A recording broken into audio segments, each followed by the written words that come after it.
La masturbation des hommes et des femmes, leurs différences, et on va voir toutes les études qui sont sorties récemment. Vivi.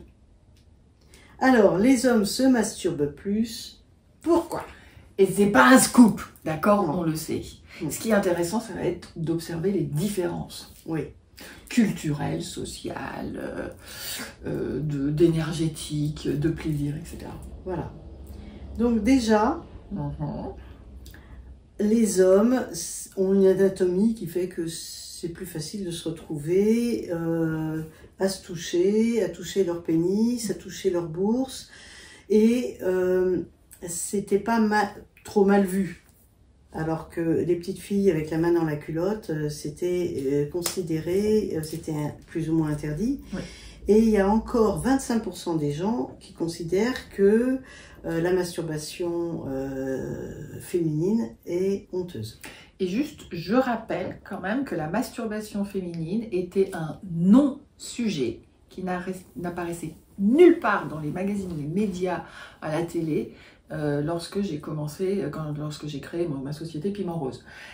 Jusqu'à à peu près 2006-2007, ce n'était pas un sujet. Sauf dans des, peut-être, unions, d'ailleurs, en parler. Ah ouais. C'était à peu près le seul. 73% des femmes se masturbent. Maintenant, ouais. Dans ces dernières années, contre 19% dans les années 1970. Oui. Oui, tout à fait. Donc ça a quand même énormément évolué. Il y a 93% des hommes qui se masturbent, contre 73% des femmes. Les femmes se masturbent 1 jour sur 8, les hommes 1 jour sur 3. Ok, oui, ça a une fréquence qui est différente. Sachant que aussi la masturbation pour les hommes est beaucoup plus rapide pour atteindre l'orgasme éjaculatoire, l'éjaculation associée à l'orgasme, puisque très souvent, c'est dans un esprit de rapidité, d'efficacité et de confort plutôt que de route du plaisir. C'est pas, oui, pas vraiment pas la même chose. C'est-à-dire que les hommes ils savent que ça les détend. C'est un anxiolytique facile. Quand ils ont du mal à s'endormir, c'est vite fait. Un somnifère. C'est un somnifère en même temps. Ça les rend joyeux, tout simple. Et puis voilà, ça y est, ils sont contents. Alors que nous, dans l'ensemble, c'est pas pour s'endormir. C'est pour s'explorer. Donc déjà 1 jour sur 8, s'explorer, c'est déjà pas mal. Et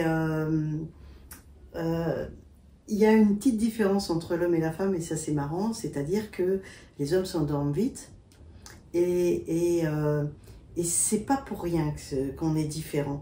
Nous on va pas s'endormir tout de suite. Pourquoi? Parce que quand on était dans les cavernes, l'ours des cavernes et tout ça, on était dans les cavernes avec un risque qu'il y ait un ours qui rentre, ou une bête féroce avec les dents de sabre, là, les tigres, machin. Et donc, il y en avait toujours un qui devait être réveillé. Donc l'homme, il tombe. D'ailleurs, pour récupérer plus vite et recommencer, mais il se repose tout de suite, alors que la femme s'endort finalement que quand l'homme va commencer à se réveiller. Donc c'est pour ça que si on est très tendu, peut-être que l'orgasme clitoridien va nous détendre, mais pas sûr. Et dans la masturbation ou le fait de poser la main sur soi, les femmes ont plus tendance à se caresser le clitoris d'une façon externe que d'aller explorer d'une façon interne, qui prend un peu plus de temps, qui a besoin d'un objet transférentiel pour aller explorer à l'intérieur. Donc la stimulation vient un peu moins rapidement, souvent, qu'une stimulation du pénis. Tout à fait. Alors, les femmes, globalement, sont beaucoup plus électriques. Elles aiment bien le matos. Matos électrique. Tu veux dire un vibromasseur, un masseur qui Tout à vibre. fait. Maintenant, on a la chance d'avoir des aspirateurs à clito, dont la gamme Womanizer. C'est eux qui ont été pionniers et qui aspirent tout en douceur le clitoris. Sans le toucher. Sans le toucher. Sans stimulation directe, sans contact direct. C'est pour ça qu'on peut, parce que on peut le garder longtemps, parce que si on était avec une stimulation directe très forte, comme les hommes peuvent faire sur leur pénis, il faut savoir qu'on a presque 3 fois de sensibilité sur avec les terminaisons nerveuses. Il y a 3 fois plus de terminaisons nerveuses sur cette petite zone toute petite que sur du clitoris que sur le gland du pénis. Donc 3 fois plus sensible, vous imaginez, on n'y va pas en mode direct. Donc on est très électrique, on peut très bien se débrouiller sans électricité, mais l'orgasme clitoridien nous va être relativement facile avec ces appareils. Ouais. Alors que des fois, on peut les chercher, et surtout quand on débute, on les cherche, ça peut mettre plus de temps. La stimulation des hommes et des femmes est différente, c'est-à-dire que les hommes, c'est 52% sur le porno, avec 43% avec des fantasmes, et les femmes, c'est 37% avec des sextoys, donc avec l'électricité, et 32% seulement avec des scénarios imaginaires, et seulement 16% avec le porno.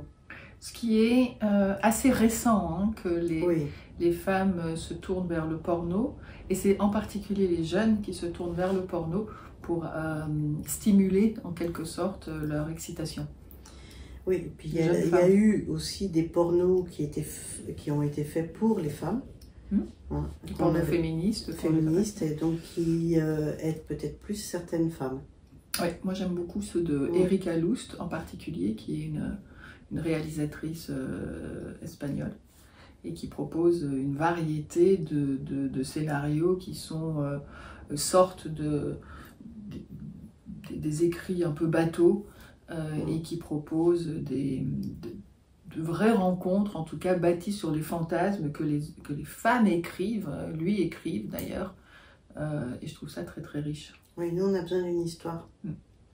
Les images ne suffisent pas. La plupart du temps, c'est comme ça qu'on sait que les bonobos n'intéressent pas du tout les hommes. Vous connaissez l'histoire? En fait, ils ont mis des capteurs sur les sexes à l'intérieur du vagin et sur les sexes des hommes pour voir quelle est l'excitation. D'où provient l'excitation?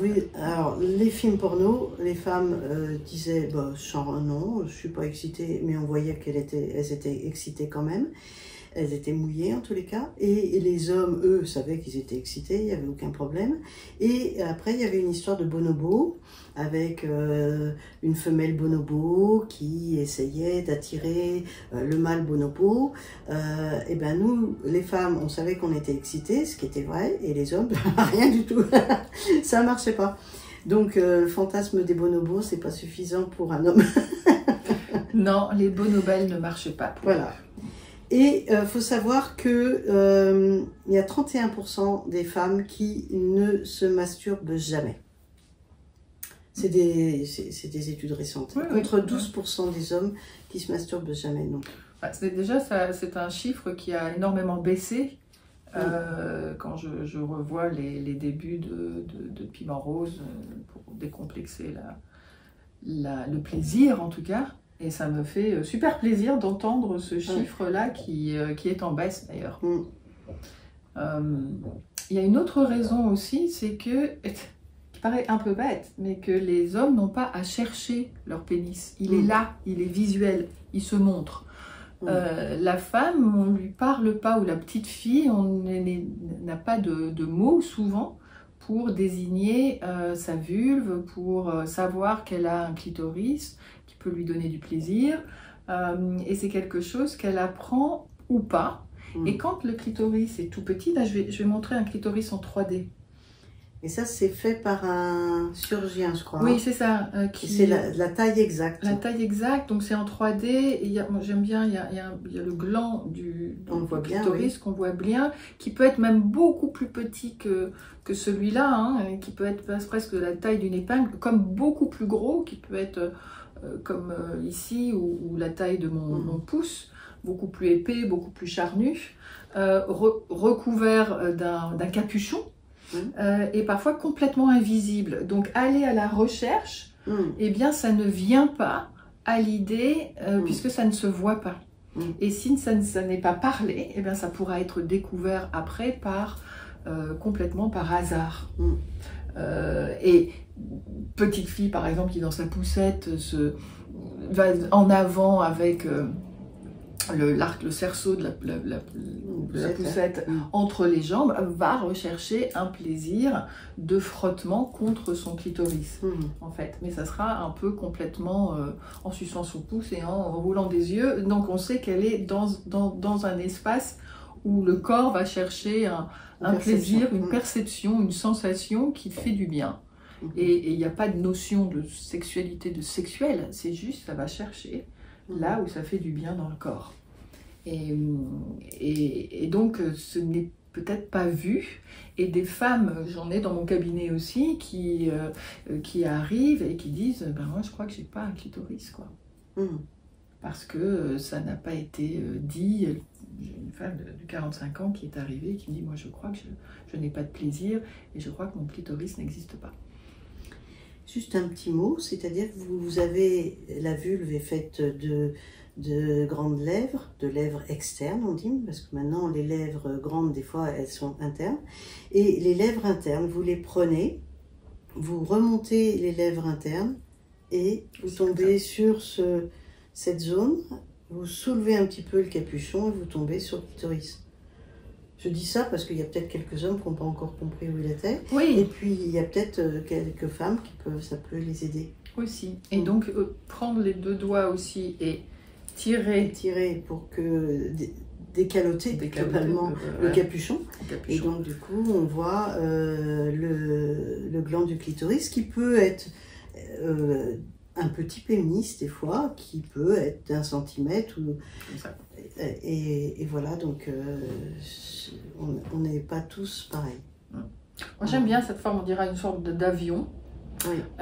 Et en fait, ça repose contre le... Oui, mais c'est une vulve allongée, là. Un peu comme ça. Parce que là, les branches ici s'accrochent pratiquement sur les os pubiens, donc de chaque côté, et donc dans les lèvres externes, alors que ces zones-là sont dans les lèvres internes et gonflent. Et gonflent et font un aspect d'abricot fondu. Il vaut mieux. Alors, est-ce qu'il y a d'autres différences, Claudie? Moi, En fait, les hommes utilisent très très peu de sextoy. Ah, très peu de masturbateurs. 49% des femmes trouvent que c'est plus facile de jouir tout seul qu'avec un partenaire. Ah, oui, parce qu'elles ont plus accès à une stimulation qui leur fait du bien. Les hommes disent aussi ça, hein. C'est-à-dire qu'il y a plein d'hommes qui disent c'est plus facile pour moi d'atteindre, ça dure pas longtemps, ça me va et c'est un peu... Ce que je trouve intéressant aussi, c'est que le plaisir de se découvrir s'apprend en quelque sorte beaucoup sous la douche et avec les jets d'eau. Oui. Et le jet qui se promène et puis hop, il tient une sensation.